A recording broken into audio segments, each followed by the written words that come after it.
Hello, everyone. Welcome to episode 3 of the Life After Deconstruction podcast. My name is Anthony Miller, and today I want to briefly share with you the intents and purposes of my podcast and the kinds of biases that I have. And I wanted to share with you the kinds of topics and conversation partners that I'm interested in having join me to unpack and discuss. The majority of my episodes I intend to have be with conversation partners, although from time to time I'll do individual episodes like this one. For those of you who aren't aware of my experience, I could just briefly say that I grew up as a faithful member in the Church of Jesus Christ of Latter-day Saints, often known as the Mormon Church. The church worked very, very well for me. It was a net positive in my life until about 6.5 years ago when I stumbled across some very difficult church history on my church's website that I had always been led to believe were anti-Mormon lies. It turns out that they were just history. The net experience that I had is I lost belief in the church. I found myself in an acute existential faith and identity crisis where I had to reattribute or reconstruct meanings that I attributed to my spiritual experiences and the beliefs and paradigms that I had in my life. It was extremely painful. And with the support and help of others, I was able to get through it. I would say that my faith crisis began with the study of difficult church history, and really it probably ended with the study of biblical scholarship and world history.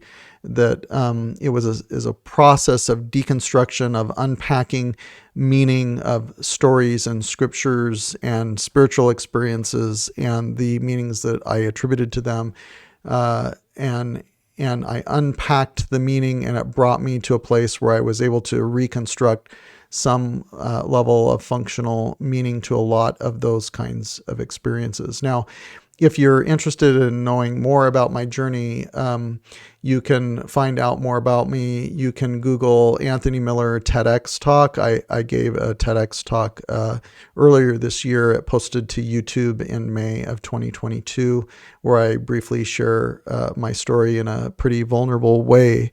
You can Google Anthony Miller Mormon Stories podcast. I shared my personal journey in episodes 1159 through 1165 a little bit over 3 years ago in 2019. I participated in many other episodes on Mormon Stories podcast. You could Google Anthony Miller, A Thoughtful Faith podcast, episode 292. I did an episode with my dear friend Gina Colvin on that podcast. Also, if you're interested, you can go to the unpackingambiguity.com blog. That is my blog where I've shared some of my experiences. And if you're interested in some of my perspectives on the deconstructive side of things, I participated in quite a few episodes on the Mormon Discussions podcast, where with Bill Reel, Alan Mount, and several guests, we unpacked our personal experiences with the church's church history gospel topics essays, the footnotes, the cited sources, and relative material. We've done episodes on all of the church's 13 essays except for 2 of them that we have yet to do.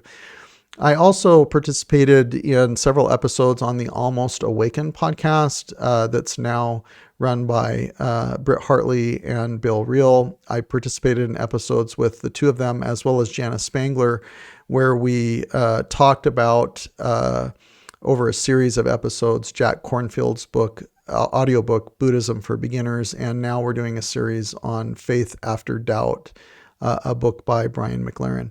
So that, if you look at those things, that'll give you a basic feel for what my experience is. Now, what I would say is I think there's a lot of really great material out there that's deconstructive in nature, to push through the polished narratives and really go deeper to unpack the meaning of stories in church history, as well as in biblical history, and what the writers of the Bible were trying to accomplish, as well as other kinds of experiences and dynamics in the world, culturally as well as historically. There's a lot of really great material out there that helps people put in the work to uncover and unpack the meaning. There is some reconstructive material out there. A lot of it seems to be pretty prescriptive in nature. So it's trying to lead you to a particular reconciliation of what to do with the messiness of things.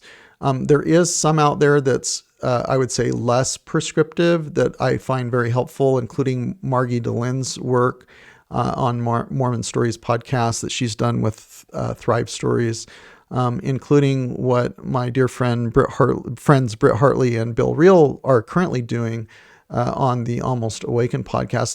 There's a number of different things out there that are kind of a little bit more reconstructive in nature, outside of LDS, Latter-day Saint Mormonism. There is material from Richard Rohr. He has a podcast. He has books. Rob Bell on the Robcast. Mike McCard and Michael Gungor and others on the Liturgist podcast. There's several out there that are doing that. I'm really interested in those conversations about what do people do after they've processed and put in the work of processing the grief and the trauma of an existential faith and identity crisis. What is next? Now, I'll tell you what my biases are, and hopefully this isn't too triggering for you. I need to find better words to express what I'm about to share with you. But what my sense is when we go through this experience of deconstruction, when we go through this experience of existential faith and identity crisis, we can land in a number of different places. But after we process the sense of grief and trauma, and after we've, really began to put in the work of dealing with the implications of friends and family and community that may be, for one reason or another, they're not ready to, or they aren't in a place in their life where they're going to go through the same experience that we did. There's something that I think that we need to do going forward. And I need to find a better way to express this. But what my sense is that after we've processed the grief and the trauma, the next step forward is we need to harvest the things that were meaningful for us, that gave us a sense of transcendent connection, that gave us a sense of purpose and meaning in life. And we need to use those to go forward and do our best to manifest what Paul in the book of Galatians refers to as the fruits of the Spirit in our life. Whatever meaning that you want to attribute to that, whether it's a spiritual God thing or whether it's a secular thing, in that when we're participating in acts of moral goodness, when we're really harvesting from the best experiences that we had in the past, we've reconstructed some sort of meaning for those, and that we're going forward. As we're doing things that where we're striving to minister to, support, and or help others in the world and make a positive difference in the world, my sense is that we're going to have those experiences, that we're going to be manifesting what we would call the fruits of the Spirit in our life. And that's going to be helpful for us. Again, this is my bias.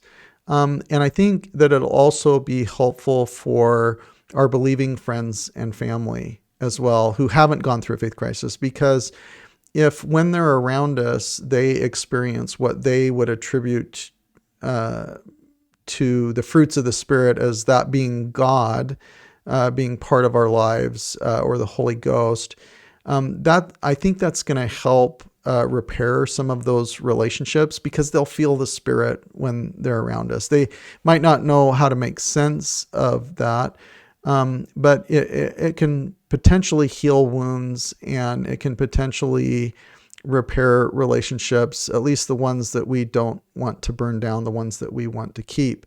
And so part of the life after deconstruction, at least what my bias is is I want to have conversations about what do people do after they've deconstructed. What kind of meaning do they attribute to things, and what are they doing that manifests the fruits of the Spirit? I'm sorry, this is probably triggering. I need to figure out a better way to express this, but what are they doing to make a positive difference in the world in their lives, where they're taking the best of what they experienced in the past and what they found along the way, and what are they moving forward with? Those are the kinds of discussions that I want to have. So if those are the kinds of things that are of interest to you, I think, or I hope that you'll appreciate the kinds of conversations that we want to have in the coming year. Now, I hope to have conversation partners across the spectrum of belief, inside and outside of Mormonism, as well as other faith traditions. I hope to have conversations with people who have reconstructed belief after deconstruction in things that they do that are secular, as well as, I have friends who participate in nuanced ways with reconstructed meanings as members of the Church of Jesus Christ of Latter-day Saints. I want to have conversations with them too. I want to have conversations with scholars, biblical scholars, with people who are scholars of religion, of history, things like that, where the primary focus of the discussion isn't whether or not the narratives or the dominant narratives of the church are true, but what do we do once we've uncovered, what the non-polished narratives are. So if you're interested in that, I hope that you join me in the coming year. I hope to release about an episode a week, and let me know what you think. Thanks.